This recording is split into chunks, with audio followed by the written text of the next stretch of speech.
Mi familia somos todos productores agropecuarios, con lo cual sé bien de qué se trata. Para el campo, lo que es del campo, o sea, dejar en el campo los beneficios que el campo mismo genera. El día 1, o sea, 10 de diciembre, vamos a sacar a cero los derechos a la exportación de la leche, de los quesos, del vino, del maní, de la lana, del arroz de Corrientes, del azúcar de Tucumán, de las maderas, de las papas de Balcarce, del algodón del Chaco y del resto de todos los productos regionales. No son 200 economías regionales como escuché recién o hace un rato que tienen retenciones. Hasta el 30 de agosto quedan solo 6. A partir del 1 de septiembre ninguna economía regional en la Argentina va a pagar retenciones. Estamos trabajando una protección con una cantidad importante de dólares, que no vamos a decir todavía cómo los vamos a conseguir, pero ya tenemos el armado de la ingeniería jurídica. Vamos a blindar con una cantidad de dólares que negociaremos de manera internacional. Estamos esperando el fin de las PASO para poder tener esa negociación, o el fin de las elecciones, y ahí vamos a trabajar para mostrarles un camino claro de cómo salir del cepo lo antes posible. Tan importante como las retenciones es trabajar desde el día 0 en la unificación del tipo de cambio. Ahora estamos hablando del tipo de cambio, creo que es el número 19 que tenemos, que todavía no nos queda demasiado claro. Tenemos que ir a un tipo de cambio único. Ahora, de vuelta, en esto de las desprecisiones, ¿cuándo? No es el primer día. El que venga acá y les diga en este mismo escenario que va a unificar el primer día, en mi visión, no es serio. Nos parece fundamental, básicamente, avanzar en la unificación cambiaria y la eliminación de las retenciones. Obviamente que esto también está complementado con medidas en el plano comercial que apunten a la desregulación del comercio, la eliminación de cuotas y que deje de ser una tortura conseguir financiamiento para el sector. Ponerle pie encima al campo significa ponerle cepos, significa mantener ese impuesto que es un impuesto a la producción, que son las retenciones a las exportaciones agropecuarias. No vale todo en campaña. Yo creo que es muy importante para cambiar la credibilidad del sistema político argentino venir y decir lo que uno puede hacer y lo que uno no puede hacer. Consignas fáciles de repetir, lindas para la tele, sin correlato posible con las cuentas macroeconómicas de la Argentina, son solamente pan para hoy y hambre para mañana. ¿Cómo están? Muy buenas noches, bienvenidos y bienvenidas a Desiguales en este día lunes hasta las 10:30. Estamos como para Televisión Pública. Caruso, ¿cómo le va? ¿Qué dice Lulito? ¿Bien? ¿Todo bien, tranqui? muy bien. Un día agitado para variar, ¿no? Sí. Lo que tiene que ver con la política argentina. Súper interesante lo que acaban de ver, que es el resumen de lo que fue la mañana de hoy en la exposición rural, digo bien, en Palermo. Uno atrás del otro, pegaditos, todos puntuales. Un Milei, un Larreta, un Schiaretti, una Bullrich y un Massa. Que más allá de lo que dijeron, que los vamos a desmenuzar en un ratito nada más, es interesante ver a quién le habló cada uno. Y a mí me parece que hay ahí interlocutores distintos. Porque un Larreta que le habla constantemente al votante de Milei y de Bullrich, diciéndole, pará, yo pienso igual, pero no es en un día, no es con la misma velocidad. Una Bullrich y un Milei que van midiéndose quién es más fuerte, quién es más halcón, quién pega más duro. Y ya un Sergio Massa que con su presencia habla políticamente a lo que sería el sector agropecuario en la República Argentina. Los ejes centrales de cada discurso, medidas económicas a futuro o promesas y sin ninguna duda retenciones e impuestos a cualquier tipo de exportación. Estaba pensando en dos claves distintas. Primero, ¿qué significa estar ahí, no? Porque alguien dice, bueno, vas a un sector tan conservador, con una mirada tan ortodoxa, digamos, de la conducción económica de un país, pero lo cierto es que quienes van se están enfrentando a un sector económico realmente importante, a la producción agropecuaria, que tiene mucho para darle efectivamente al país, pero que también suele ocupar un lugar, una posición de poder y poner entre las cuerdas. Tiene capacidad política para poner entre las cuerdas a cualquier gobierno. Y me quedo con lo último que decía Sergio Massa, que evidentemente estando con la experiencia de tener la botonera enfrente, se para y dice algo que más allá de quién lo dice y a qué partido representa, es interesante. En campañas en las que estamos acostumbrados desde hace muchos años a que todo sea consigna de alto impacto, que se explique muy poco cómo se va a conseguir eso, consignas muy efectistas que tratan de ir a la emocionalidad, digamos, alrededor de la idea del cepo, de la idea de la 125 y lo que emocionalmente quedó en la sociedad argentina y en distintos sectores de la economía. Ahí hay un planteo de, che, bueno, hay que decir lo que efectivamente se puede hacer, con argumento, tratar de explicar de dónde viene, darle un contexto y que a partir de ahí surjan verdaderamente, bueno, las políticas públicas que entren después a discutirse y que la gente elija. Fue muy particular lo que pasó en torno a Martín Lustó y la 125 hoy, porque se lo preguntan arriba del escenario, a Rodríguez Larreta, y se lo preguntan luego los colegas mobileros fuera del escenario, ya cuando estaba yendo, y en los dos momentos fue incomodísimo. ¿Por qué apoyás a Martín Lustó? Y La por respuesta de Pichetto Larreta, también, ¿no? Y la respuesta de Larreta diciendo apoyo a todos los candidatos de Juntos por el Cambio, como diciendo pregúntenselo también a otros, porque forma parte de Juntos por el Cambio. Sí, pero te agrego algo, porque Larreta es muy selectivo para decidir cuándo es orgánico. Porque en el momento de decidir, por ejemplo, el precandidato o precandidata para la jefatura porteña, ahí no se alineó a lo que el PRO decía mayoritariamente, digamos, ¿no? Pero bueno, maneras de sortear efectivamente preguntas capciosas. Capciosas. Capcioso también es algunas de las cosas que se dijeron hoy, o poco claras, digo, poco tangibles. Patricia Bullrich, hablando de economía, hace agua. Es un hecho, lo hace cada vez que da una entrevista, cita a sus principales economistas, pero sus respuestas no terminan de convencerlo. Lo dice siempre Flor, ¿no? No terminan de convencer al sector económico de la República Argentina. Hoy hablo de un blindaje, una palabra que lleva a otro momento de nuestra historia, y habló de dólares que ya están cerrados, pero que no puede decir de dónde son. Blindaje lo llevó a Pablo Caruso a un spot de Fernando de la Rúa. Mira.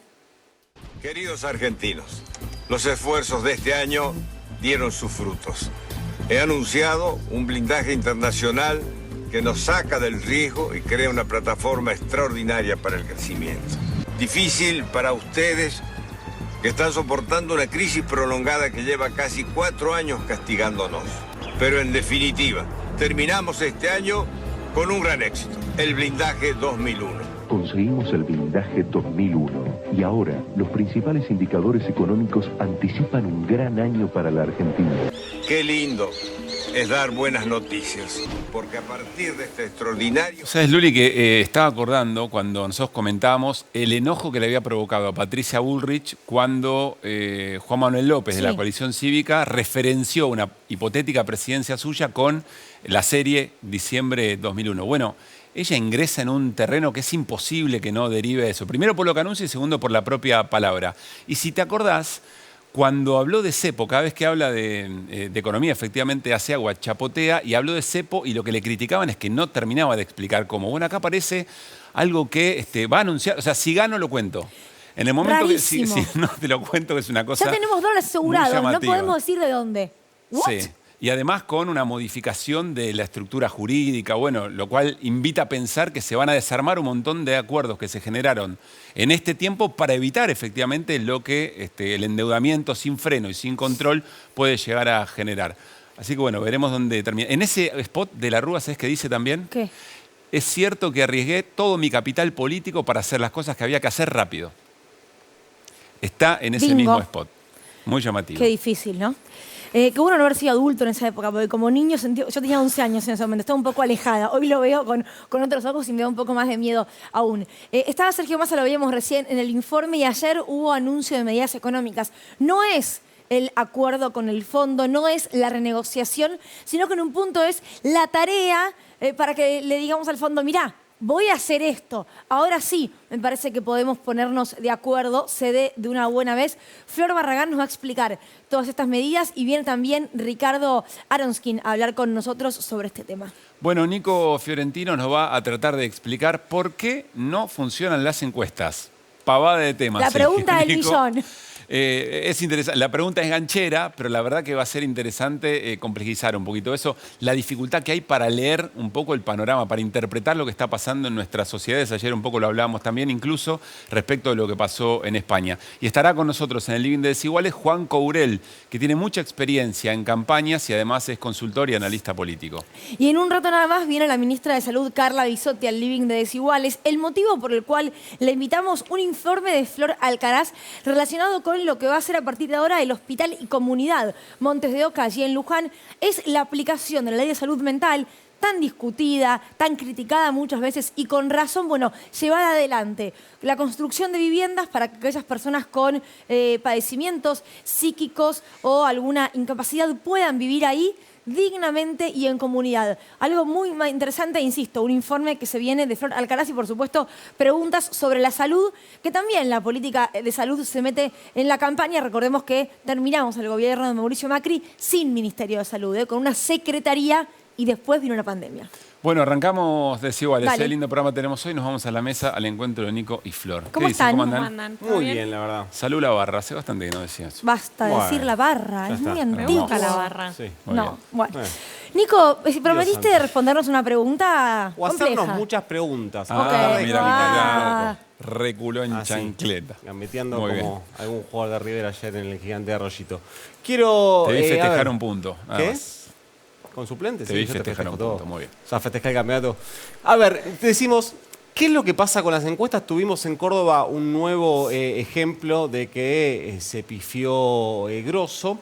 Hay dos grandes preguntas para tratar de explicarnos qué pasa con las encuestas. La primera, que es lo que yo esto lo hablé con 3 o 4 referentes consultores de encuestadoras muy valoradas por el universo político, que trabajan para la gran mayoría de los principales dirigentes políticos, y había coincidencia en dos temas. El primero es cuántas personas responden las encuestas.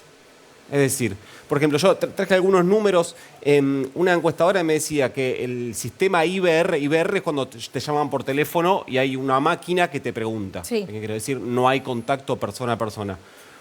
Los números ahí varían, pero son tremendos. Alguien me dice, hace algunos años era más o menos entre un 10 y un 15%, es decir, de cada 100 llamados, 10 o 15 la persona respondía. Ahora está abajo de 5.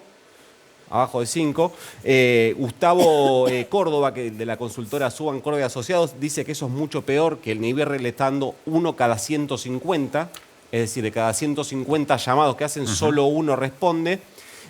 Bueno, y hay algunos números más. Mariel Fornoni de Maras Mellán Fit habla de un 1%, es decir, 1 de cada 100, cada vez más grave. Entonces vos ahí tenés un primer problema, que es el siguiente.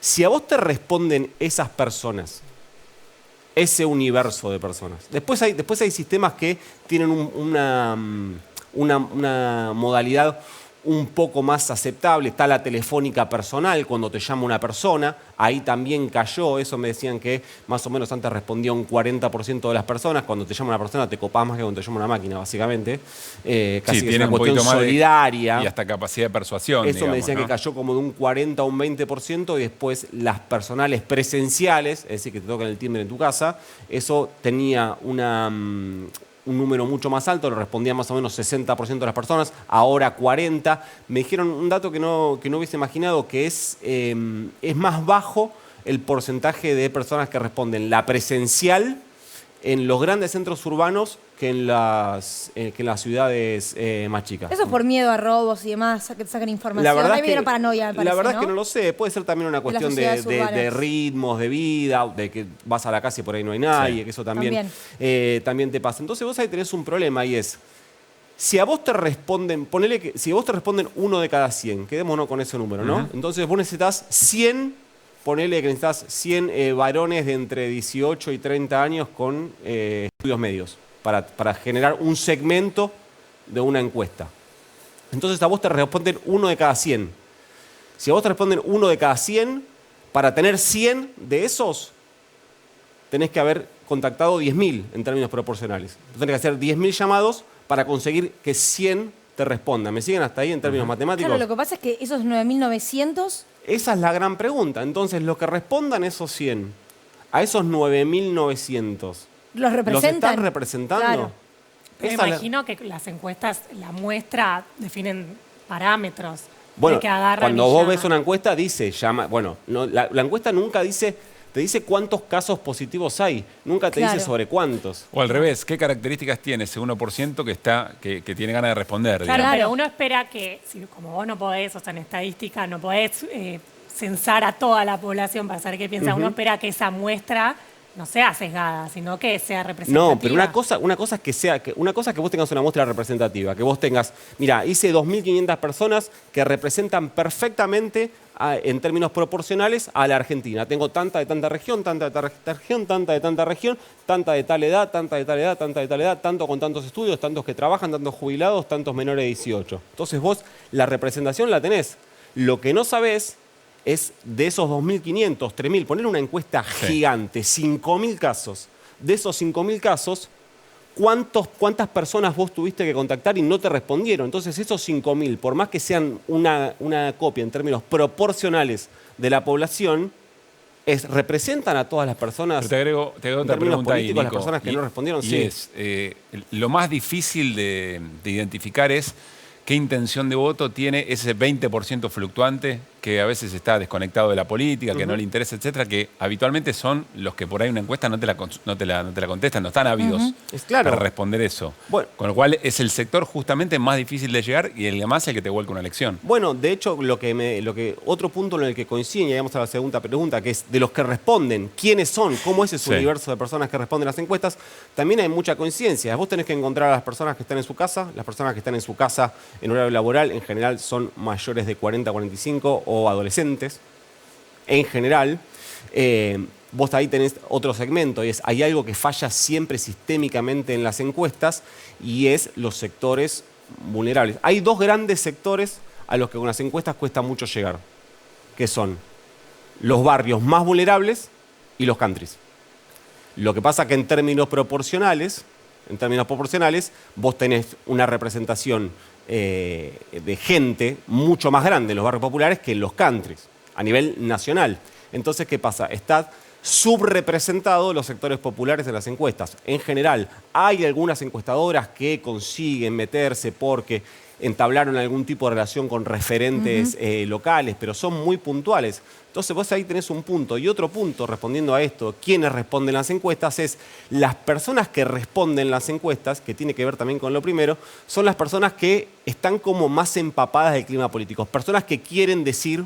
Claro, que quieren ir a votar. No, que quieren ir a votar, no sé si necesariamente, pero que tienen algo, bueno, sí, los más convencidos sin duda, que tienen algo para decir sobre la elección, ¿entendés? Que tienen ganas de ser escuchados, ¿se entiende? Entonces, ahí también representa algo, porque entonces vos ahí estás dejando afuera otro universo, que es las personas que están desinteresadas por la elección. Me decían algo que pasa, por ejemplo, con las encuestas online, que en general...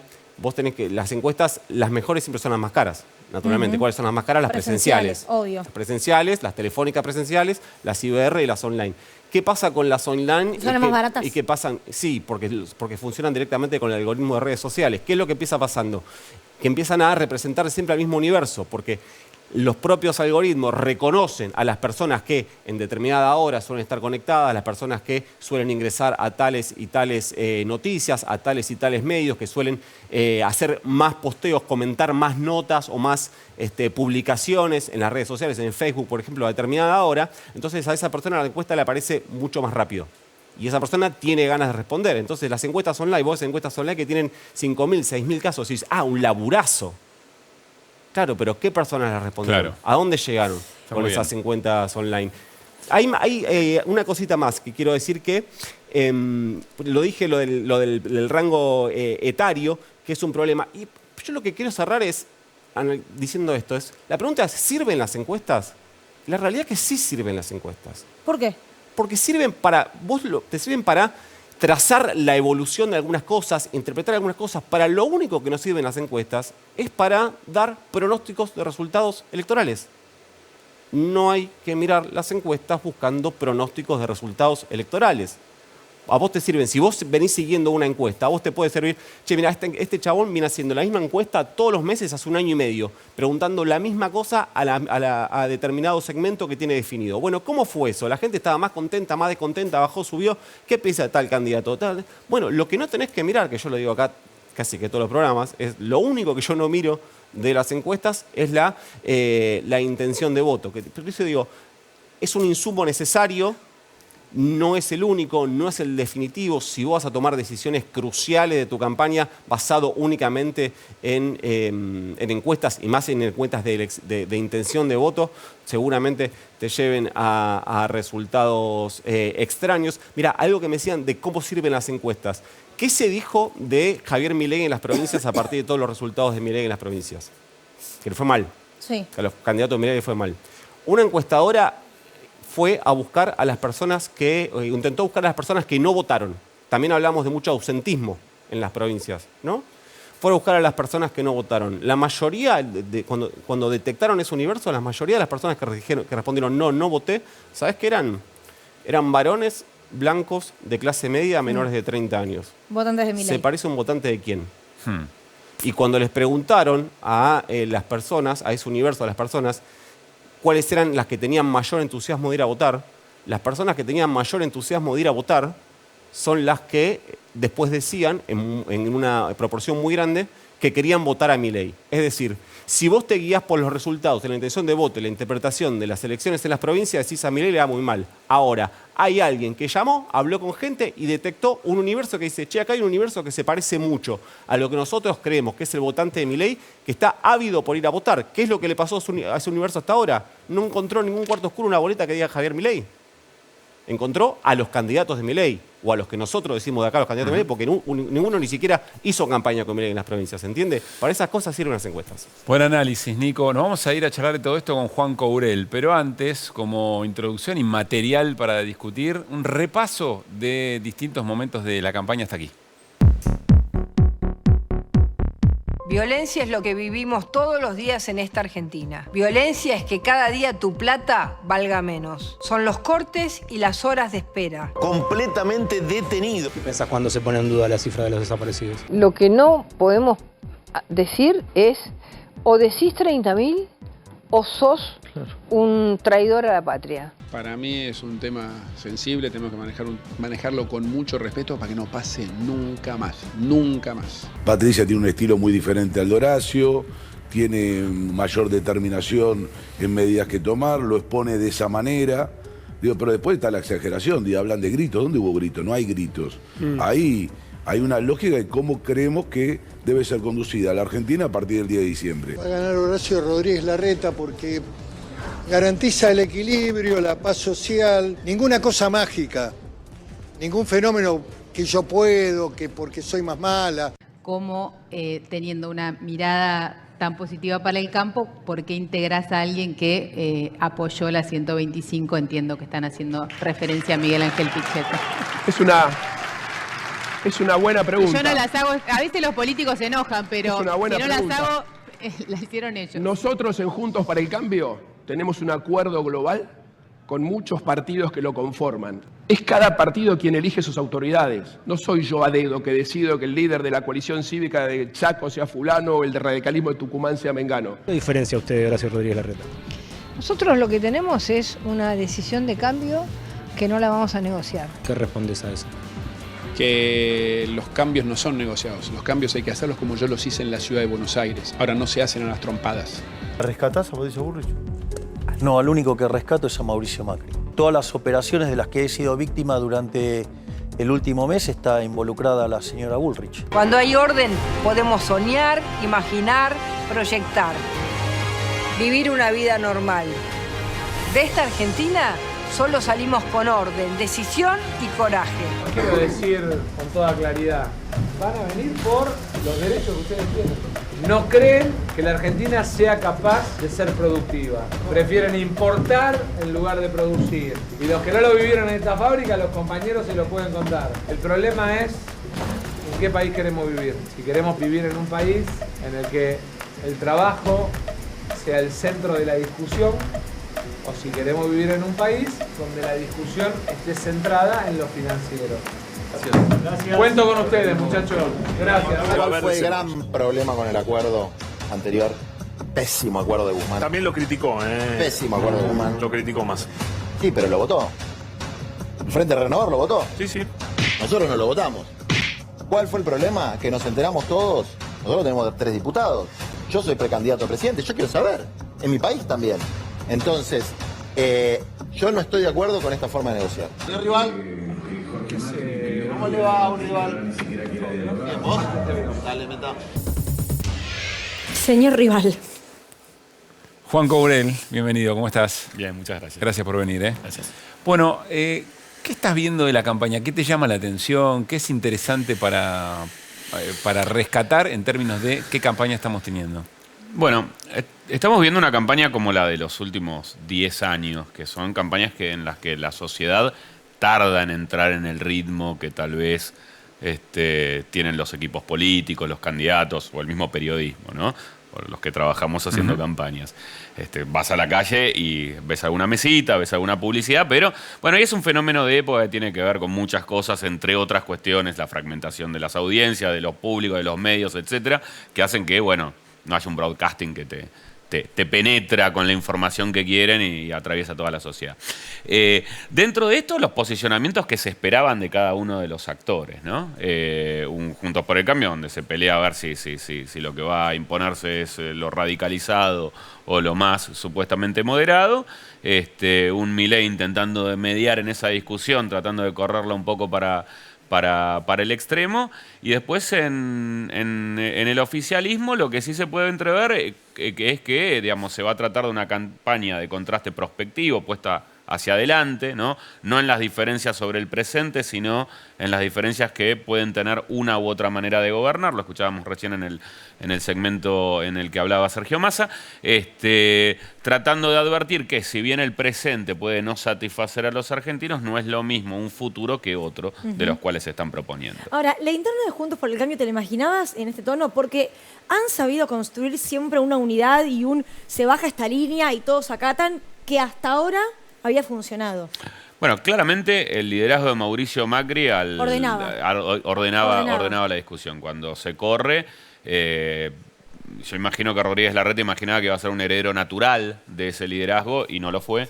Y Patricia Bullrich, tal vez por suerte, tal vez por cálculo, encontró una posición cómoda en el debate público que es muy extremista, muy radicalizada y que, como también fenómeno de época, que ni siquiera es de la Argentina, sino es de varios países del mundo. Vimos la elección de España ayer, cómo también eso sucede. Los discursos radicalizados encuentran en la sociedad espacio para asentarse, crecer y ser representativos de voces que, si no, permanecen silenciadas y no tienen peso político. Pero también, empiezan a encontrar un límite, ¿no? Sí, eso iba a decir. Como Vox ayer en España, por ejemplo. Evidentemente, digamos, que estas posiciones que fuerzan la polarización porque agrupan en contra, digamos, al tener posiciones muy radicalizadas, lo que eso genera puede ser un núcleo duro muy potente, pero también gente que se asusta y que se te empieza a agrupar enfrente. Pasa por derecha,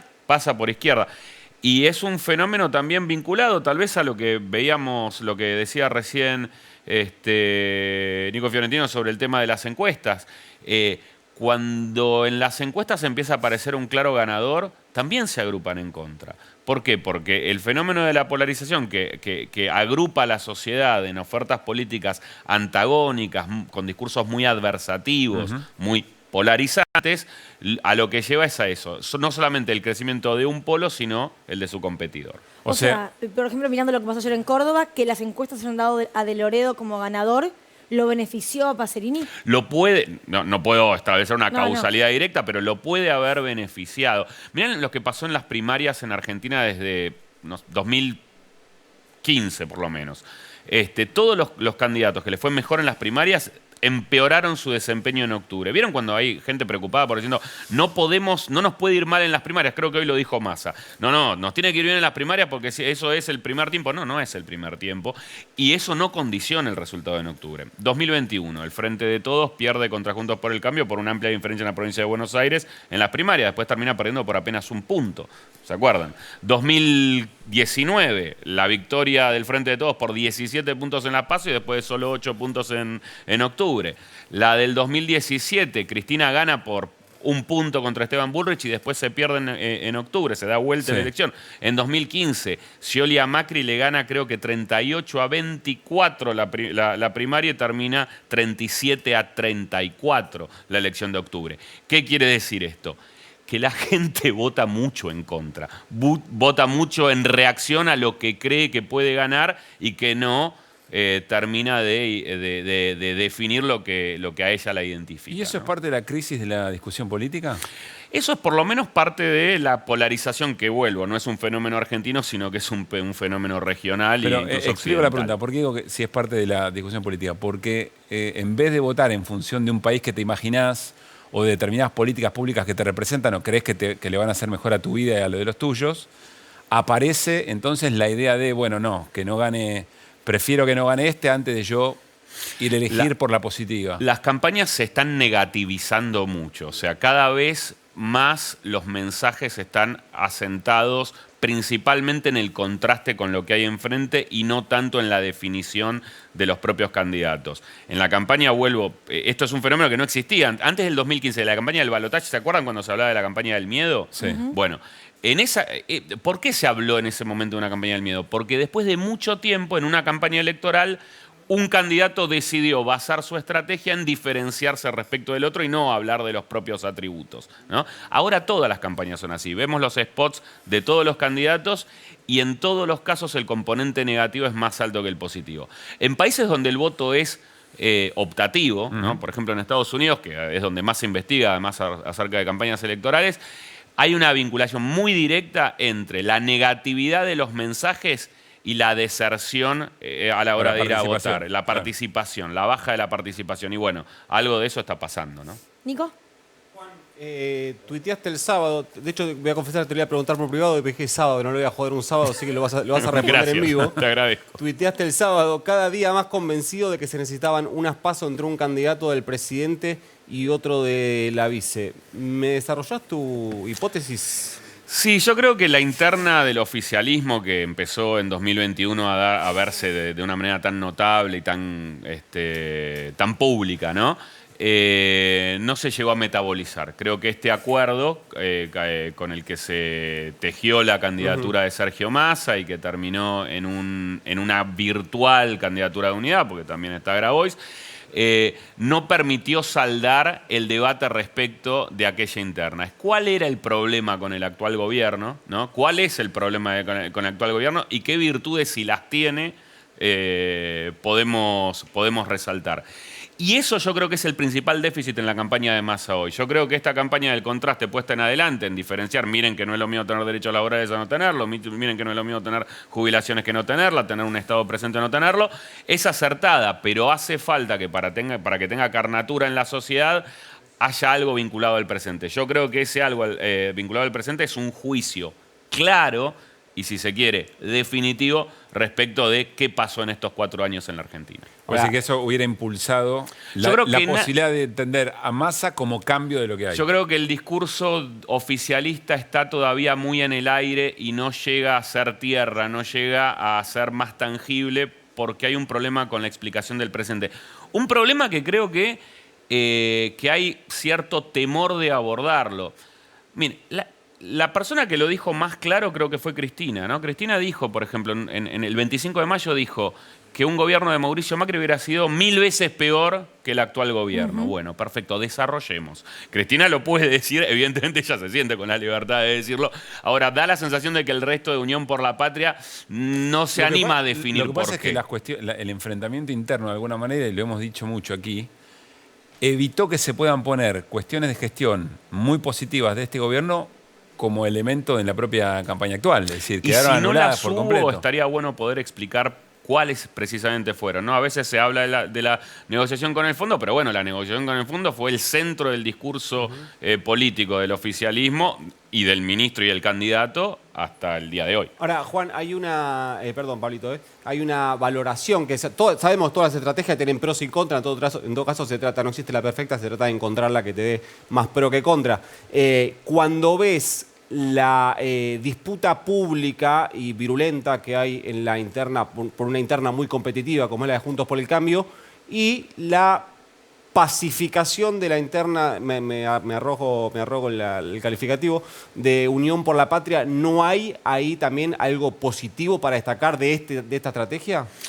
Yo creo que el 13 de agosto Juntos por el Cambio va a resolver su interna.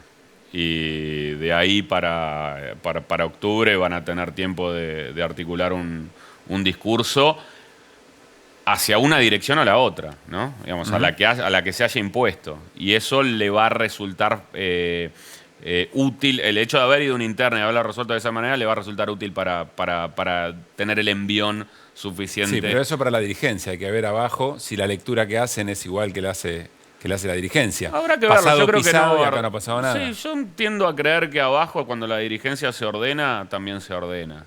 Creo que eso sucede, siempre y cuando ese orden sea genuino.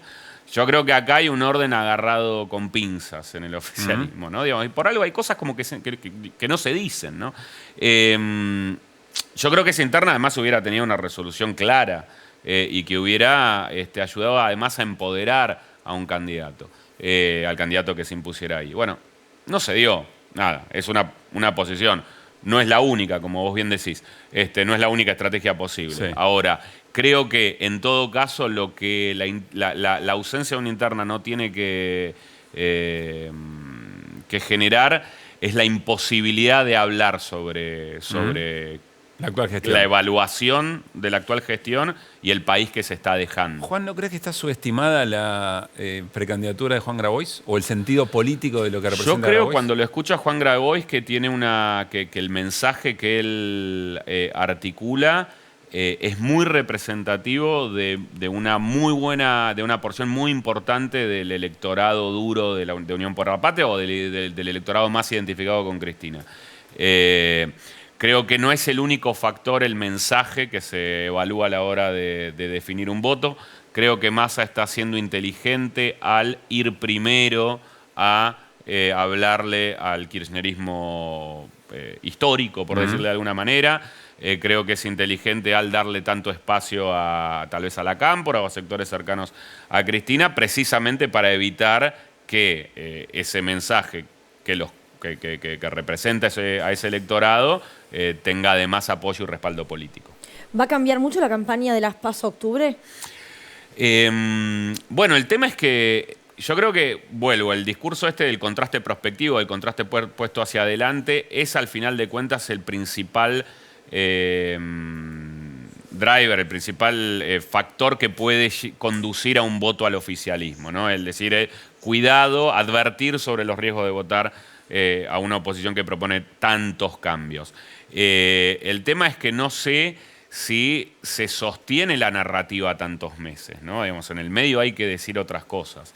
Hay que ser capaces de hablar de otro tema porque, esto no deja de ser conversación, ¿no? Y las conversaciones tienen altos, bajos, momentos donde la gente está más interesada, momentos donde no, algo te aburre, te deja de aburrir. Digamos, hay que manejar esos tiempos. Lo que pasa en las provincias, Nico siempre lo dice, nosotros lo remarcamos, no se puede traspolar a lo nacional, pero marca una ruta, aunque sea un camino. Bueno, no se extrapola. Hay mucha gente, digamos, la mayoría de los votantes votan al mismo partido para las provinciales que para las nacionales. Eso es así. Pero la mayoría no alcanza para predecir un resultado electoral.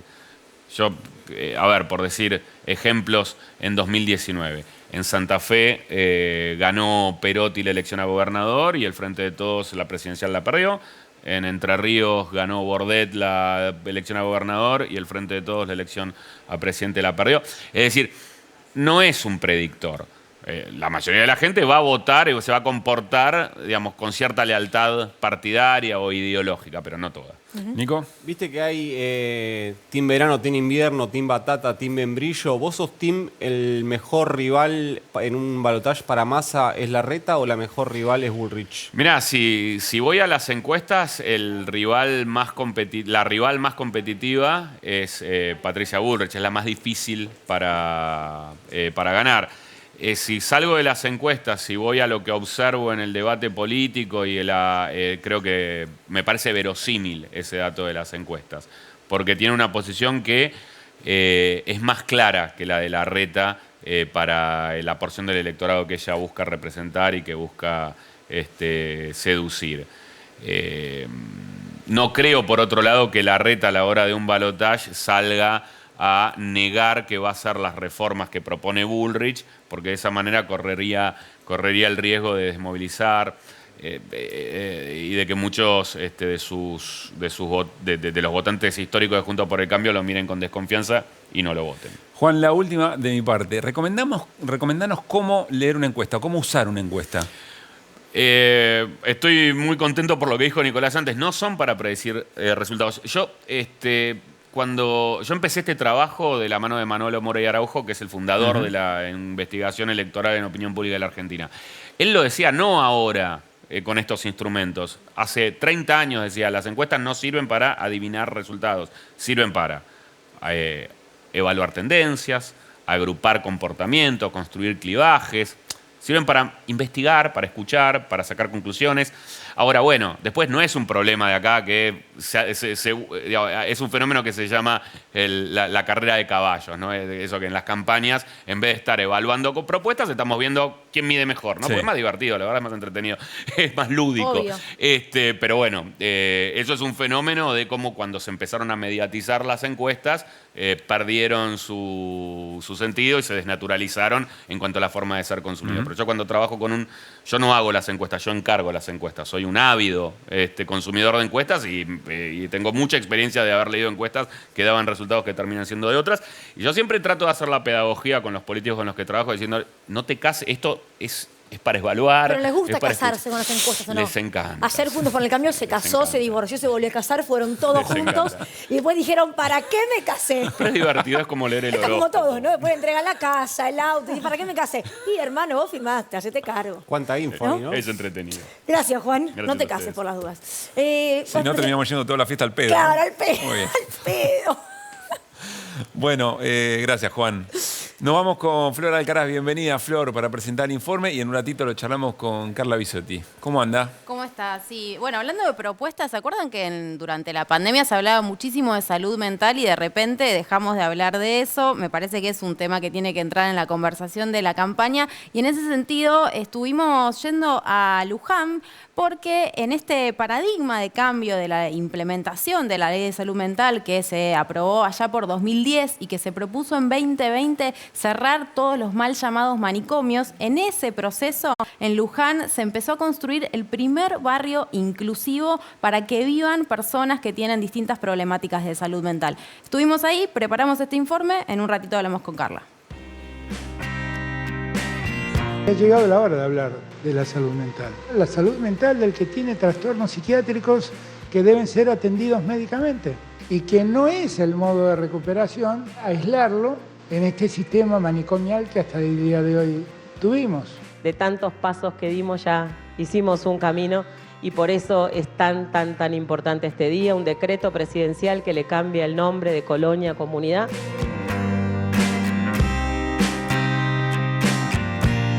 Vinimos hasta Luján, al noreste de la provincia de Buenos Aires, a la vieja colonia Montes de Oca. Aquí va a funcionar el primer barrio inclusivo para personas con problemáticas de salud mental. Actualmente tenemos 421 usuarios y usuarias que viven en esta comunidad, distribuidos en hogares, pabellones y 12 dispositivos residenciales territoriales que están fuera del predio, 6 en Luján y 6 en Torres.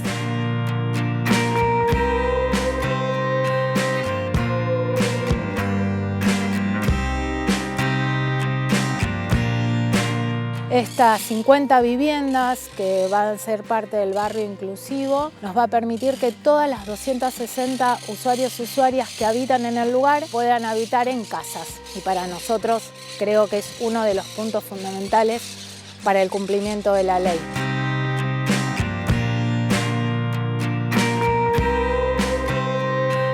Nosotros estamos apoyados a través de los coordinadores y operadores, de acuerdo a cada uno su patología y su trabajo, ¿no? Las consignas son de que cada día uno tiene su trabajo. Y yo tengo para lavar los platos, hacer mi cama, ordenar mi mueble, a pesar que no me puedo parar, pero lo hago de rodillas. Después tengo mi trabajo que es en Montes Verde, que es un lugar en la colonia.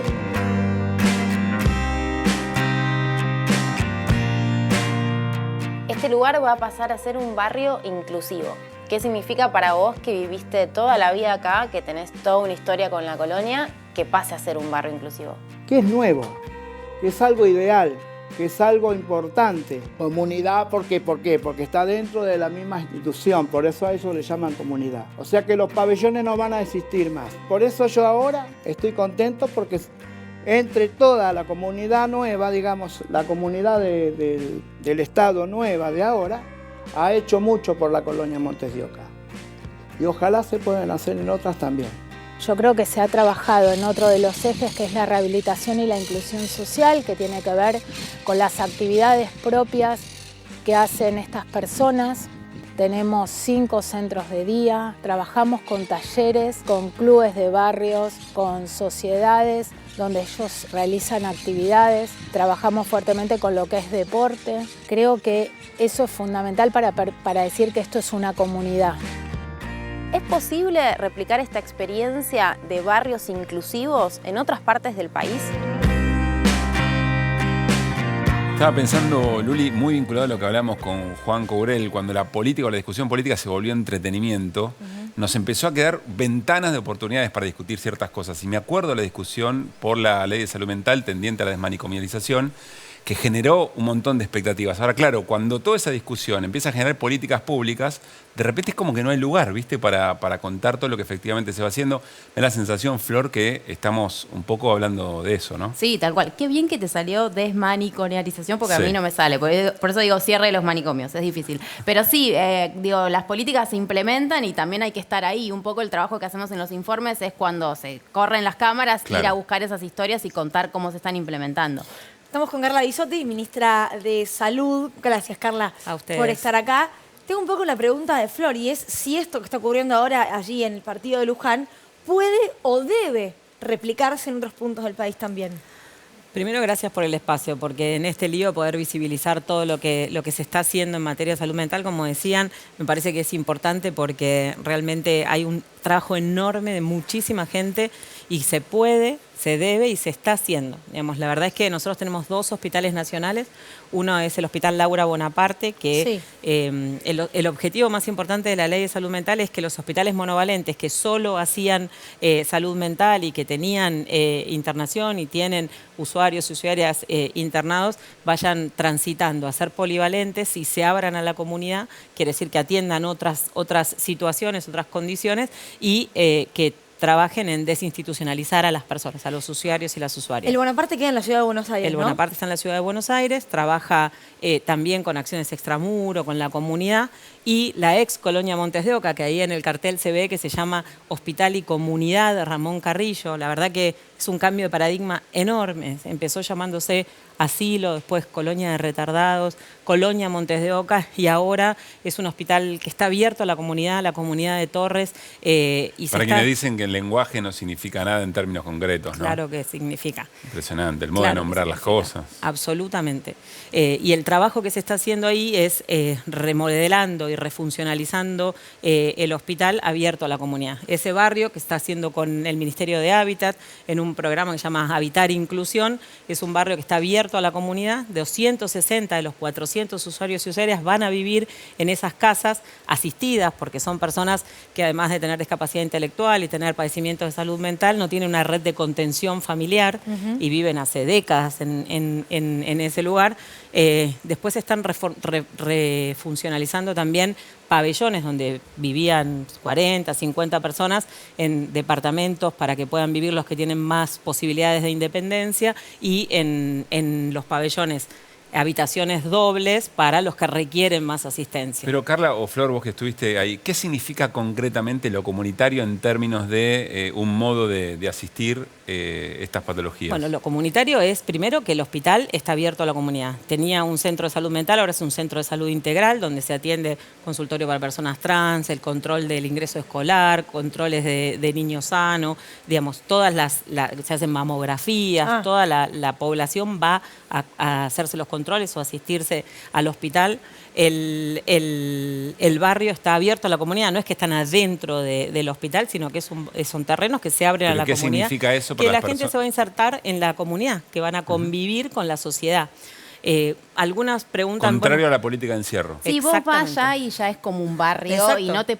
Digo, también mostrarlo en la televisión me parece que es interesante para derribar mitos sobre la salud mental, porque pensamos en lugares como depósitos, como lugares en donde se deja a la gente ahí y son lugares de encierro. Y este lugar, si bien tenía sus pabellones y esa característica de otro paradigma, ahora es un barrio. O sea, una va y la gente está Lo ahí, camina. sale a hacer sus compras, lo transita. Pero ¿sabes lo que es importante? El pabellón 7 se había cerrado por, digamos, ser incompatible con los derechos humanos. Digamos, la gente que iba a ese pabellón y que hacía los informes, la verdad que ahora se está remodelando para hacer un centro de rehabilitación abierto a la comunidad. Entonces es muy simbólico todo lo que está pasando ahí. Y cuando vos me decías si se puede hacer, se está haciendo en otras provincias. Chubut, por ejemplo, tiene, ahí depende de la posibilidad de autonomía que tengan las personas. Una cosa es tener un padecimiento de salud mental en la cual vos vas mejorando y te podés reinsertar en la sociedad y ahí tenés un tránsito en una vivienda asistida, y otra cosa son las personas, los usuarios y las usuarias del ahora Hospital Comunitario Ramón Carrillo, que requieren una asistencia, y eso, digamos, va a ser a más largo plazo, depende de cada persona. Carla, yo recuerdo muchas, y conozco muchas personas que siguieron de cerca la discusión, alentando efectivamente la nueva ley, pero que en el momento en que empezaron a ver que no estaban todos los recursos, que los lugares de atención de medio camino se llaman, ¿puede ser? Sí, digamos, las casas de medio camino. Las casas de medio camino sí. tampoco se creaban a la par de la necesidad. Terminaba desarmándose un sistema, no construyéndose otro, y había una suerte de descuido, de momento limbo. Ahí hay dos riesgos. El primero es que se construyan pequeños manicomios en las casas si no se cambia el paradigma, si no se capacita el personal, si no se trabaja en ese sentido, que es lo que están haciendo en el Hospital Comunitario Carrillo, y es lo que se hizo una reunión nacional con la Organización Panamericana de la Salud, con todas las provincias que están trabajando en esto, para hacer una guía de, digamos, acompañamiento y con un cambio realmente de paradigma, o desinstitucionalizar y no darles un espacio y que, digamos, queden en una situación peor. Entonces, pero sí, perdón, Luli, pero sí, digamos, esto necesita muchos recursos. Por supuesto. Claro, mucha plata. Un proyecto de gobierno que te dice, no, mira, acá hay que ajustar todas las líneas que está en contra de esto, deja a esa gente desguarnecida, digamos. Usted lo ha dicho. No, y pienso mucho en el caso de Chano, porque fue el que el año pasado o el anterior, ya no me acuerdo muy bien, puso sobre la mesa nuevamente la discusión, ¿no? Una madre diciendo, ya no sé a quién acudir, ya no sé cómo pedir ayuda, esto de que tenga que dar el consentimiento para la internación y demás. Es el caso que hablamos porque es popular y porque fue famoso. Ese es otro tema, porque estás hablando de un padecimiento que genera consumos problemáticos de mucha dificultad en el abordaje. Es falso que en la ley no se puede internar sin consentimiento de las personas. Digamos, lo que dice la ley es que digamos, el análisis interdisciplinario, los profesionales que evalúan a la persona pueden decidir internarlo. Aún sin su consentimiento, siendo mayor de edad. Exactamente. El tema es, como decíamos, ¿no es cierto?, tratar de que la ley se pueda implementar con todas las herramientas y capacitar a todo el equipo de salud, no solo en el sector público, sino también en la seguridad social, en las prepagas, en el sector privado, donde, digamos, por ahí la mirada o el abordaje es diferente. Entonces, hay que trabajar muchísimo para esto, no es de un momento para el otro, tiene una complejidad enorme. En un sistema de salud federal también las provincias tienen que trabajar para generar las acciones. Déjame contarte que en Hábitat, el Ministerio de Hábitat, no solamente está financiando estas casas de medio camino, sino también en 14 provincias estamos trabajando para identificar terrenos y poder avanzar en distintas estrategias en este sentido también. Estamos hablando mucho de la campaña, es inevitable meternos en la política. Ahora, el tema salud no suele ser un eje de campaña, ¿no? Digo, más allá de que se han escuchado, hay que privatizar todo, la ciudad de Buenos Aires tiene que solamente atender a porteños, a nadie más, arancelar, claro. Pero no son ejes al momento de por ahí evaluar un candidato u otro. ¿Vos crees que debería serlo? Yo creo que es, mira, nosotros tenemos el miércoles una reunión, hay un foro de sociedades científicas que en 2019 pusieron un título que es Salud en el debate presidencial con 10 puntos. El presidente Alberto Fernández en la campaña los contestó y nosotros ahora vamos a juntarnos con esas sociedades científicas para rendir cuentas de todo lo que se hizo todo lo que se había comprometido y más, la ley de interrupción voluntaria del embarazo, volver a ser ministerio, jerarquizar la salud, el plan de medicamentos, remediar, alto precio, el trabajo que se hizo en relación a salud sexual y reproductiva, el trabajo que se hizo en relación a las vacunas, que se había interrumpido la vacunación contra meningitis a los 11 años, había 12 millones de vacunas en la aduana, se sacaron, se restituyeron todas las vacunas, se incorporó el esquema de polio inactivado y la segunda dosis de varicela. La verdad es que ahora hicieron de vuelta la misma pregunta. Nosotros estuvimos reunidos con Sergio Massa, con todo el equipo de campaña de Massa, y de acá en las próximas semanas, seguramente cuando pase, digamos, esta situación tan crítica y tan definitoria ahora en relación a la economía, se pueda explayar y tener a la salud como eje. Nico. Justamente lo que te preguntaba Luli, que está medio corrido de la campaña que atravesó este gobierno, ineludiblemente fue la pandemia. Entiendo que es muy difícil hacer campaña tratando de mostrar lo que evitaste cuando son mucho más concretos la cantidad de infectados, la cantidad de muertos que produjo eso. ¿Cómo se te ocurre cómo se podría abordar en términos electorales la gestión del gobierno de la pandemia? Me parece que no esté en la campaña es una muestra de esta visión de la complejidad que tuvo la respuesta a la pandemia y de las cosas concretas que se hicieron. El exceso de mortalidad muestra que Argentina se ha desempeñado, digamos, igual o mejor que países con mejor, digamos, situación económica, que la vigilancia, digamos, que la sensibilidad de los reportes de Argentina ha sido muy buena. Hay países que han tenido un exceso de mortalidad mucho más alto que lo que registraron, y ese exceso de mortalidad no se explicaba por COVID. Entonces, en eso ha quedado clarísimo con el tiempo que no solamente no fue uno de los más altos el exceso de mortalidad, sino que la notificación, que fue una de las principales cosas, la transparencia y la oportunidad para tomar decisiones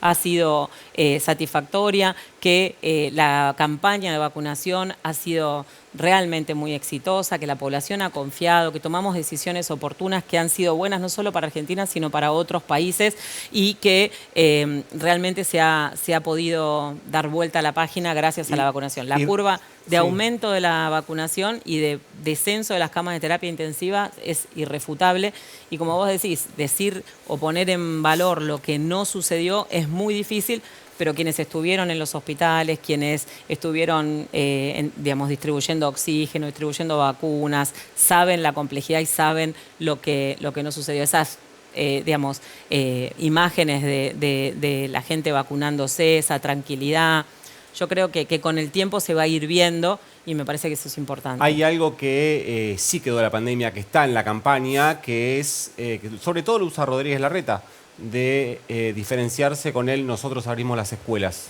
que tiene que ver con cómo se administró la política de aislamiento. Sí, también es una, digamos, es una discusión que no tiene mucho sentido. Ellos, las escuelas, cuando uno ve cuánto tiempo estuvieron cerradas y dónde, se centra todo en el AMBA, ¿no es cierto? La verdad es que el 85% del país pasó de ASPO a DISPO muy rápidamente. El trabajo que se hizo en las provincias en relación a la escuela es seguir en una discusión donde ellos se enfocan tratando de poner la palabra kirchnerismo como si fuera algo, digamos, malo, mala palabra, como si fuera que excluye todo el resto de las fuerzas políticas que están en unión por la patria, y buscan cosas muy puntuales que son más marketineras que de gestión de verdad. Ellos hablan de la campaña de vacunación y nos dicen que las vacunas se las dio el Estado Nacional. Entonces hay un montón de cosas que con algo tan sensible hay que mirar para adelante y hay que tratar de focalizarnos. Hoy, por ejemplo, el presidente firmó el decreto reglamentario de la Ley de Prevención de la Resistencia Antimicrobiana, que es una ley que va a ser muy importante para un problema para la salud pública. Estamos trabajando para reglamentar la ley de vacunas, la ley de violencias. Nunca se reglamentaron tantas leyes para transformarlas en herramientas concretas para mejorarle la vida a la gente. La ley de oncopediatría, cuidados paliativos, interrupción voluntaria del embarazo, alimentación saludable, 1000 días, enfermedad celíaca, prevención del suicidio. Te puedo, la verdad es que a veces es difícil visibilizarlo, reglamentamos de vuelta cannabis medicinal. Eso ha sido un antes y un después para las personas que dejaron de ser perseguidas y ahora se pueden anotar en el ReproCan para darle a sus hijos el cannabis medicinal para que su epilepsia refractaria, acompañar a familiares con dolor, con enfermedades terminales. La verdad que vamos a estar un rato largo diciendo Ahora, todo lo que hicimos en Carla, salud. vos sabés que a mí me sorprende, más allá de la valoración de la gestión de la propia pandemia, el hecho de que hayamos atravesado una pandemia, una tragedia como la que atravesamos y que el tema salud no esté en el eje prioritario, a mí me sorprende muchísimo. Es una negación, ¿viste? Como negar lo que nos pasó. Sí, justo estaba leyendo unos focus que decían que cuando a la gente les preguntaban sobre eso se ponía muy mal y tenían que parar las entrevistas porque no podían avanzar, se angustiaban. Y me acordaba con la pregunta de Nico y con lo que decías, Pablo, que la que está hablando de esto, si bien no es candidata, pero está metida en la discusión electoral y política, es Ofelia Fernández. Hace poco sacó un video hablando justamente de la implementación de la ley de salud mental, sobre todo en los jóvenes y las jóvenes que se vieron muy afectados con la pandemia. ¿Qué pendientes hay ahí en relación a eso? Porque digo, todas tenemos un amigo, una amiga que está tomando algún medicamento psiquiátrico, es una realidad como más que nos rodea a todos. Ofelia lo que hace es decirlo de una manera fresca y decir lo que muchos no se animan a decir. Digamos, el impacto... Perdón, Nobleza Obliga, acá Leandro Santoro también habló de salud mental y un proyecto que tienen Unión por la Patria para la Ciudad de Buenos Aires, Bueno, ¿no? nosotros, digamos, trabajamos y estamos en contacto también con Leandro Santoro. La verdad es que lo que hay, hay muchísimo por hacer en relación a salud mental en la Ciudad de Buenos Aires, con muchísimos recursos, una extensión territorial pequeña como para poder realmente... Y con muchos recursos para lo que serían atenciones directamente porteñas, ¿no? A ver, Carla, si tuviéramos que decir, se habla de dos modelos en pugna, digamos, ¿no? Creo que nadie lo discute, ningún espacio político lo discute. ¿Cuáles son las características de un sistema de salud de uno y otro modelo? Pero en una síntesis que nos puedas explicar qué es lo que rige un modo de entender la salud de uno y otro proyecto. Pero es un Estado presente haciéndose cargo de los problemas que tiene la gente y de los problemas del sistema de salud, como por ejemplo, digamos, para la población, los medicamentos de remediar, las vacunas del calendario, y para el sistema de salud financiar medicamentos de alto precio que realmente quiebran cualquier sistema de salud, hasta la seguridad social nacional, provincial y la medicina prepaga. El Estado tiene que tomar las decisiones y estar presente para favorecer, primero, promover la salud, generar todas las acciones de prevención y después prestar cuidado y generar las acciones para poder, digamos, igualar, ¿no es cierto? Entonces es integrar el sistema de salud y trabajar muy, muy fuerte en el sector público. Todas las leyes que reglamentamos son derechos concretos. ¿Y en contraposición qué se ofrece? Y en contraposición es decir que se va a arancelar la salud, que se va a retirar, que no se va a haber Ministerio de Salud. Cuando llegamos al Ministerio habían bajado a 23 millones de tratamientos el remediario y de 46, había 12 millones de vacunas en la aduana, venía la gente... Las mamás de Mamá Cultiva llorando porque si las robaban no podían hacer la denuncia porque como tenían plantas para tratar a sus hijos, las allanaban y tenían riesgo de ir presas. El trabajo que se hizo con enfermedad fibroquística del páncreas, los pacientes, las familias, los médicos, decían que habían hablado con el gobierno anterior y que les dijeron que no podían hacer nada con este gobierno. El presidente empujó para que en el Congreso se sancione la ley. Nosotros ahora estamos proveyendo medicamentos, que es una terapia, una triple terapia, un inmunomodulador que le cambia el pronóstico a las personas que tienen enfermedad fibroquística. O sea, si el Estado no está ahí, eso tiene que salir del bolsillo de alguien y quien no puede, se embroma. Es que los que pueden es tan caro que nadie puede. Entonces, la verdad es que el Estado ahora está comprando medicamentos que además lo está produciendo un laboratorio argentino, ahorramos el 70% en el costo, se sustituyeron importaciones y se están proveyendo a todos los pacientes de todas las coberturas sociales. Tenés que hablar con el doctor Tepper, que es la persona que viene luchando hace 20 años por esto, pero ahora había una terapia, tenés que hablar con los familiares o con los pibes que tomaron la medicación y tienen la posibilidad de no trasplantarse los pulmones, el corazón, porque eso les cambia la vida. Eso es un Estado presente, y un Estado ausente deja librado al mercado todas estas situaciones. Carla, gracias por haber venido. A ustedes por el espacio. Flor, gran informe como siempre. Gracias, Flor. Bueno, ¿hacemos corte, Lu? Sí, y al regreso la otra Flor Barragán, se mete en las medidas económicas que se anunciaron, lo que puede llegar a venir con el Fondo Monetario Internacional. Todo esto lo charlamos con Ricardo Arostin. Ya venimos.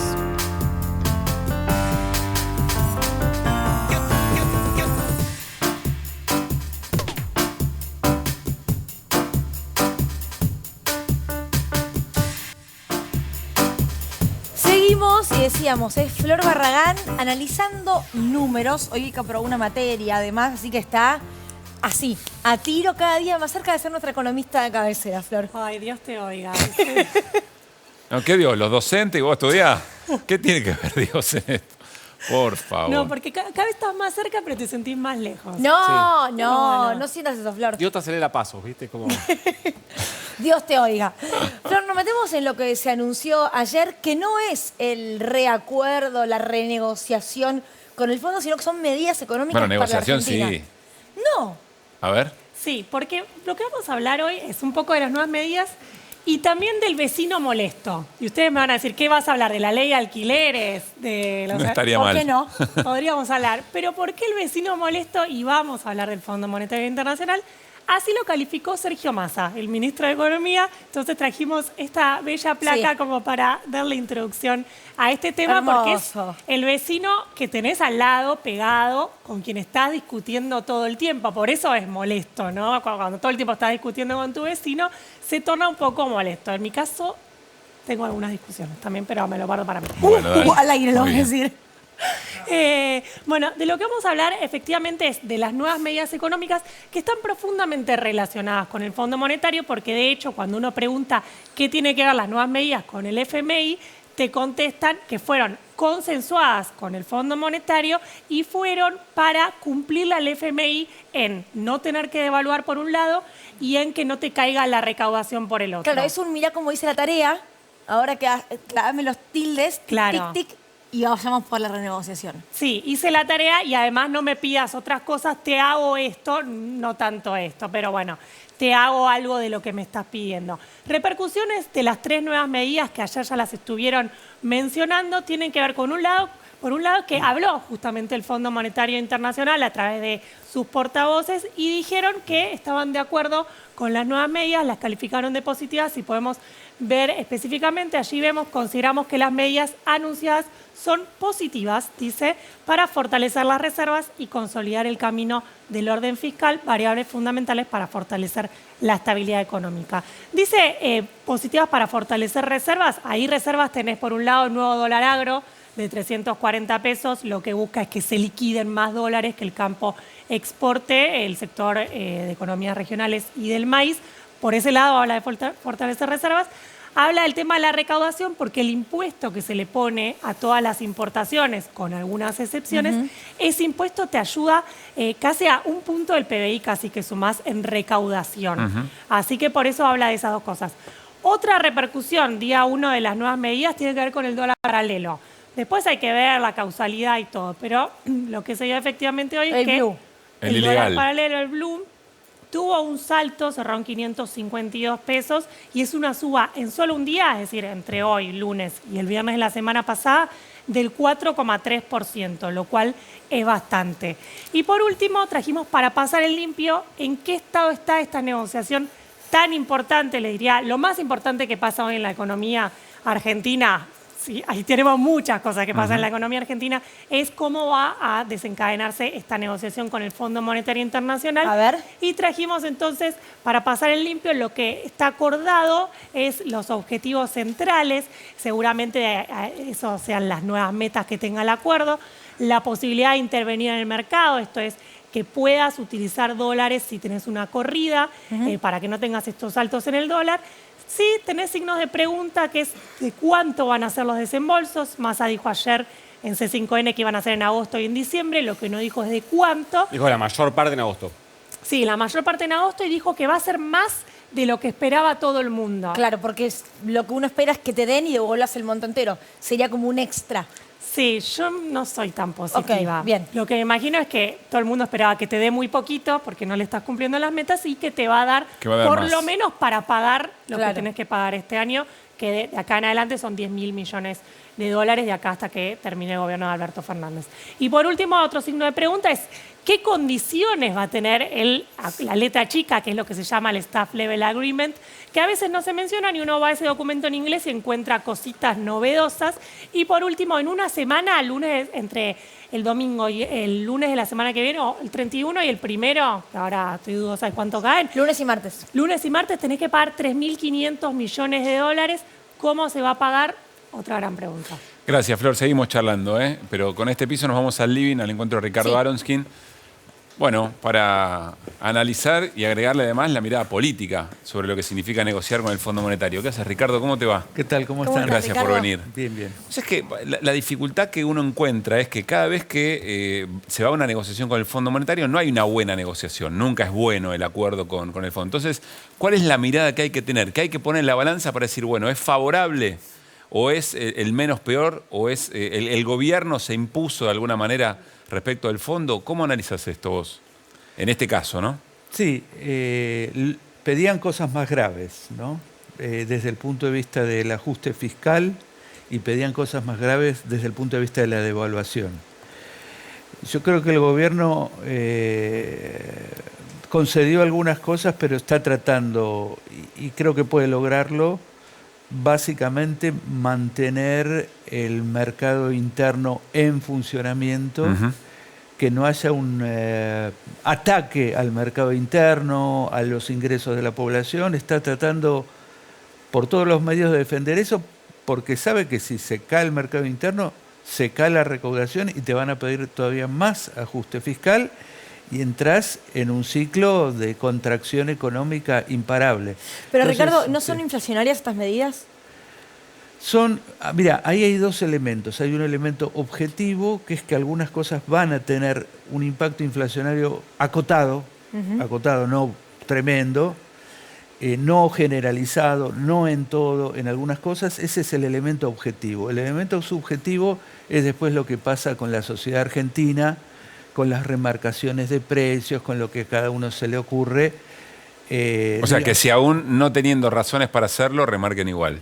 Totalmente, que es lo que viene pasando todo el tiempo. El ministro de Economía ha dicho hace poco que las empresas están fijando la rentabilidad en base al dólar blue. Saltó 4,3, entonces para ello ya tiene que saltar independientemente si hay razones objetivas para subir los precios. ¿Pero qué explica el alza del dólar ilegal? Porque si el riesgo país bajó, si el resto de los dólares bajaron también. Me parece que desde acá, desde los medios, lo primero que tenemos que hacer es no alarmar, porque la verdad, hoy estaba viendo una serie del dólar blue desde hace unos cuantos años y en términos reales está bajo en relación a otros momentos y a otros picos, a la salida de Guzmán y a otros momentos durante el COVID. El dólar blue está relativamente bajo y recordemos que se quedó tranquilo unas cuantas semanas, ahora se reactivó. La verdad que no hay que asustarse por ahora. Si salen las medidas que se supone que se acotaron, que se acordaron con el fondo, va a calmar. Pero hay una maquinita interna que siempre está trabajando sobre la idea de que todo se desestabiliza.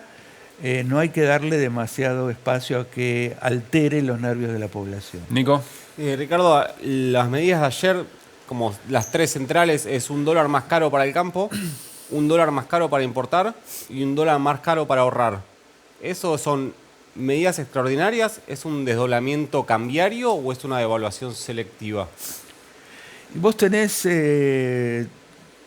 cosas selectivas, puntuales, que tienen que ver con una idea general fundamental, que es que nosotros estamos en emergencia cambiaria. Estamos en emergencia cambiaria hace rato, en realidad, y me parece que el gobierno no hizo bien en explicarle a la sociedad argentina lo que significó dentro de la situación estructural que dejó el macrismo, más los pagos que le tuvimos que hacer al Fondo Monetario, el elemento de la sequía, digamos, que nos privó de arriba de 20.000 millones de dólares. Eso debió haber sido explicado y se debió haber decretado una emergencia cambiaria generalizada que implica que el Estado tiene poderes importantes para intervenir en todo lo que sea regulación de la cantidad de dólares que hay en la economía para que no falten, para que tengamos para lo necesario y simplemente explicar que eso es así transitoriamente hasta que la situación se vuelva más normal. Explicar con claridad, tenemos pocos dólares, hay que usarlo para lo esencial. Absolutamente, y yo creo que cualquier persona lo entiende. Bueno, pero las blancas juegan, ¿no? Las blancas juegan. Yo acá creo que hay un tema también que es un problema que tiene el Frente de Todos, que es que ha puesto mucho énfasis en lo malo que es el Fondo Monetario Internacional y se olvidó que acá hay actores económicos locales que trabajan todo el tiempo sobre la idea de desestabilización económica, que ganan mucha plata con una devaluación y que están apostando sistemáticamente a eso. No es solamente el Fondo Monetario Internacional, que pide sus medidas como si fuera un robot, no importa lo que pase, pide siempre lo mismo. El tema es que localmente vos tenés un lobby pro-devaluatorio muy poderoso, que le importa muy poco lo que termine pasando con la mayoría de la población. Pero ¿es tan poderoso realmente ese lobby? ¿Quiénes son? Mira, es un lobby donde están básicamente los exportadores y también los tenedores de fondos en dólares, que en la Argentina son muchos. En las cajas de seguridad hay arriba de 100.000 millones de dólares. Toda esa gente, hay una devaluación, uy, tengo 30% más. ¿Por qué hice? Nada. No hice nada, simplemente saltó el dólar. Bueno, eso es un tema complejo. Sumale a eso la cantidad de empresas formadoras de precios que, como tienen impunidad para poner los precios que quieran, dicen, uy, mirá el dólar. Entonces es la ocasión para remarcar y para saquearle los bolsillos a la población. Entonces hay un lobby que está y que lo tenemos que tener claro, que no se menciona y que es fundamental en esto. Ahora, en plena campaña electoral esto se complica aún más. Digo, el rol que pueden cumplir incluso economistas yendo a Washington de la oposición.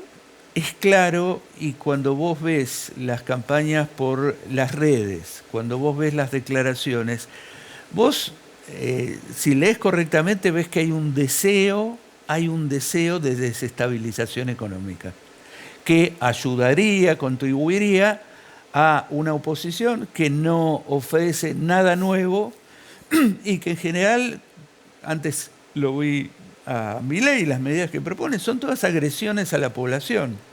Entonces, un sector así, que lo que viene proponiendo es agresiones económicas a la población, bueno, le viene muy bien que haya una situación de desestabilización previa y que digan, mirá, pasó eso, ¿qué va a hacer? Dijo Patricia Bullrich en la Expo Rural que ya tenían acordado un blindaje, que tenían una negociación internacional de un montón de dólares que iban a solucionar el tema, pero que nos lo iba a contar si ganaba la elección. Claro. ¿Qué opinas de eso? ¿O a qué se refiere? Yo creo que son guitarreadas, digamos, de candidato, porque, digamos, la verdad que sabemos de dónde son los fondos posibles, dónde hay fondos. Si vos me dijeras, mira, está gobernando Trump en los Estados Unidos, así como el amigo Trump le dio 57.000 millones a Macri vía Fondo Monetario Internacional, uno podría decir, bueno, a una persona como Patricia Bullrich, él tendría simpatía y le daría una cosa así, o a Milei, por supuesto, pero me parece que no está gobernando Trump. Y el resto de los recursos están disponibles para cualquier gobierno argentino. Quiero decir, fondos soberanos, el Banco de los BRICS, el Banco de Inversión de Asia. Eso está disponible y hay que ir a buscar los fondos. Flor. Sí, ¿cómo crees en este contexto que juega el factor de otros países, no sé, el factor China, hoy en la negociación con el Fondo Monetario? Ahí tenés que ver un delicadísimo equilibrio que hay entre China y Estados Unidos. Ahí el fondo es secundario. China, desde el punto de vista financiero, está en total condición para poder ayudar a la Argentina, pero sabe al mismo tiempo que atraviesa una línea roja que han puesto los norteamericanos, que no te metas en nuestro patio trasero. Digamos, a China hoy no le costaría nada darnos 12.000 millones de dólares para que saldemos con el fondo, y empecemos a pagar de vuelta con el fondo recién en el 2026. ¿Pero por qué no lo hace? Bueno, porque los norteamericanos consideran que eso es inmiscuirse en los asuntos internos de los Estados Unidos en relación a una región que consideran propia. Los chinos saben que si lo hacen es un problema, y quiero decir, el gobierno argentino también tiene sus serios reparos de volcarse a una financiación de China porque sabe lo que se juega geopolíticamente. Bueno, pero los yuanes para el pago anterior se los dio, ¿no? Absolutamente, pero digamos, formaban parte de una negociación previa que se hizo y que había puesto ya a disposición de Argentina ese dinero. La novedad fue que China dice, usalo para lo que quieras, no solamente para comercio con China, sino si necesitas pagar al fondo, pagale. Ricardo, en resumen, está claro que por lo que nos contaba Flor, hay que ver en qué términos y con qué condicionalidades se firma el acuerdo, que todavía está en negociación. Pero hasta lo que vos estás viendo una negociación bien parada, digamos, del gobierno argentino respecto de lo que el fondo pide por su propia esencia, que es devaluación ajuste. Sí, yo te lo sintetizaría así. Yo creo que se cometieron una serie de errores en este gobierno por varios lados, entre otras, no haber juntado más reservas. Eso te condiciona fuertemente, no tenés ningún respaldo del empresariado fuerte interno, el fondo no le importa absolutamente nada en esta situación y vos tenés que navegar en esas aguas complejas. Me parece que hasta ahora están sacando una negociación bastante aceptable, dado este contexto.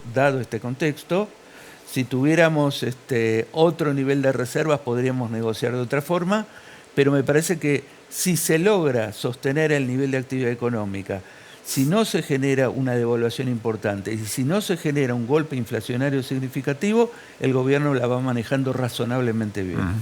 Gracias, Ricardo, por haber venido. No, gracias a ustedes. Gracias. Bueno, nos vamos a un corte, ya seguimos con el tramo final de Desiguales. Dale.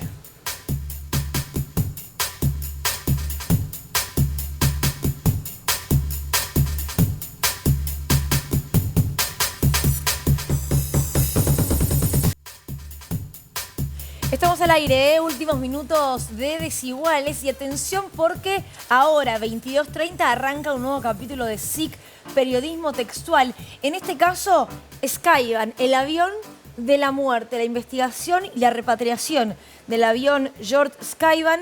Vamos a dedicar este capítulo de SIC a la investigación que permitió localizar un avión utilizado por la Marina en los vuelos de la muerte, por supuesto que tuvieron lugar durante la última dictadura cívico-militar. La repatriación del Skyvan, uno de los 3 aviones de este tipo usados para arrojar al mar a detenidos desaparecidos, reactualiza el horror, pero también es una oportunidad constructiva de reflexión. Recuerdan, es el avión que se presentó en ese acto a los pocos días de la presentación de Sergio Massa como el candidato de Unión por la Patria, acto en el que estuvo el ministro, el candidato y también la vicepresidenta. Sí, que simbólicamente significó tanto para la presentación, digamos, de esa candidatura y que además para los organismos de derechos humanos es una conquista realmente muy, pero muy importante. Estamos viendo incluso allí en las imágenes al propio Horacio Berbisky, que en aquella confesión de Silingo, bueno, empieza a tirar de ese hilo de investigación para descubrir efectivamente esa atrocidad. Así que muy interesante lo que viene a continuación en SIC. Antes de irnos, Flor, dio una información, ¿no? Sí, porque hoy se cerraron 2 paritarias que abarcan a mucha cantidad de trabajadores, así que comentémoslas. Por un lado, comercio, que cerró en 27% para el trimestre julio-septiembre, y por el otro lado tenemos la de los metalúrgicos de la UOM, que cerró en, atención a este dato, solo en un trimestre, 42,6% entre julio y septiembre, lo que marca que hay temporada alta de paritarias, producto de la aceleración de la inflación, y en esto, como los gremios siguen negociando con tramos más cortos. Lo que vemos, lo que se cerró hoy, ya acordado con el Ministerio de Trabajo y todo, es trimestral. Sí, muy interesante la negociación de la UOM. Estuvo aquí Abel Furlan. Primero porque él decía, está Techín detrás de la negativa a acordar, y porque además era un pedido que se vinculaba con lo que no se había podido lograr en el trimestre anterior, es decir, que además de empardar, recuperaba. Y además es un número importante de un gremio muy importante también, así que vamos a ver cómo pegan las negociaciones que vienen. Sí, el de comercio es el gremio más grande de la Argentina. Sí, el gremio que tiene más afiliados de todo el país. No sé si más de 1 millón de trabajadores. Y uno con los salarios más bajos. Además. Flor, Nico, gracias. Como siempre, nos vamos. Será hasta mañana, martes a las 9 de la noche. Pasen bien.